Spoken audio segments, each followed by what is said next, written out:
Hi, welcome back to Loving and Living Maine. Oh, that didn't work.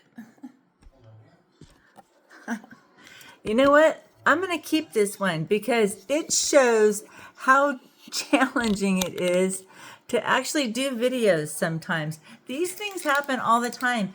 It's not like everything's the first take, and that's obvious by my videos because I still haven't learned how to edit. So what you see is what you get. Otherwise, or I have started over and over and over again trying to get through the same video, which is impossible when you're doing certain things like at the beach today when we had a wonderful, wonderful day. But before going to the beach, there was still a lot of chores that had to be taken care of. Rick was up at 4:30 this morning. Now that's a little different for him, but he got up and because he just knew he had some things to do and it was going to be a very hot day.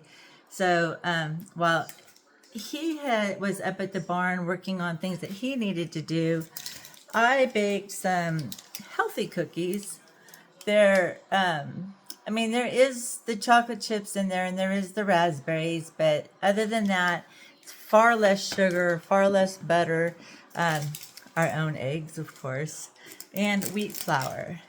Now, we're back from the beach and we're tired, and he's been up longer today, but there's still things that need to get done. I still have some more eggs that have arrived that need to be incubated, but also, have you seen the price of healthy dog treats? Oh my gosh, it's off the charts. In fact, all the food is off the charts now, which is one reason why we try to live off the land, but another, and also buy, healthy. But the other reason is because a doctor told my daughter just recently, but we kind of all really knew this, and you probably know it too. Our food is so bad for us. We're fighting a losing battle with diabetes, weight gain, just unhealthy lifestyles because the food that we're getting in the grocery stores, especially the meat, it's just not good. Now, I know people are going to say, oh, that's a conspiracy theory. Okay, maybe it is, maybe it isn't. I know the difference between the way meat tasted when I was younger, especially when it was raised by like my grandparents or I've lived in different states and where I'm used to buying a half a cow or a whole cow at a time because I've never raised a cow. I have raised pigs, turkeys, chickens, everything else, but I've never raised a cow.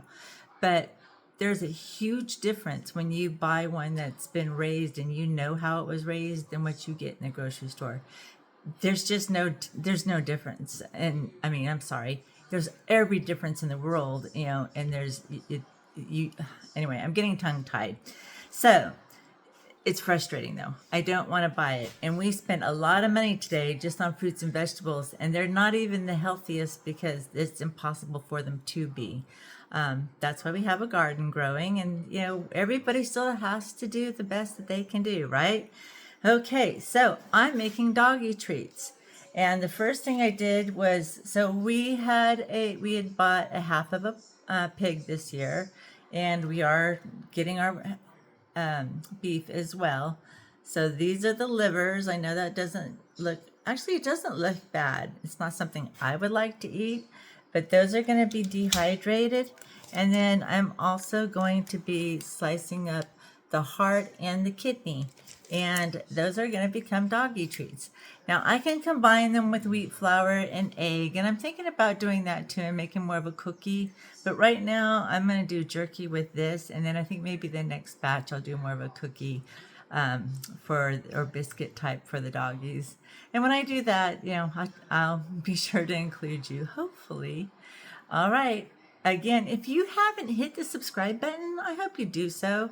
And also, if you liked any of this, in fact, if you wouldn't eat this liver yourself, but you would dehydrate it for your dog, hit the like button. All right, folks, you have a good one. This is Loving and Living Maine.